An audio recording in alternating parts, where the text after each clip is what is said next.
NBA rasyon na. Naipanalo ng Lakers ang ikawalo sa huling 10 laro nila.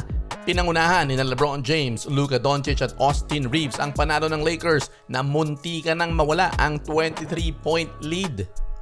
Minalas ang Timberwolves sa pagkaka-eject nitong si Anthony Edwards.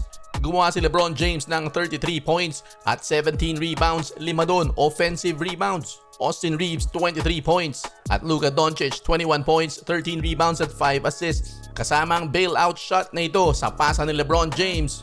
Fade away na may kamay pa sa muka.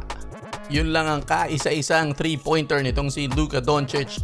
1 out of 9 siya mula sa 3. At sa interview, sinabi ni Luka, hindi raw pwedeng mangyari yan palagi. Kinakailangan niya raw trabahuin at maging better dyan sa aspeto na yan.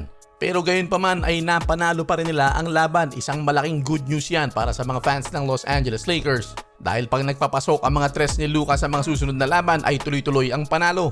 Samantala parang na-tweak nitong si LeBron James ang kanyang hamstring sa patapos ng laban kanina.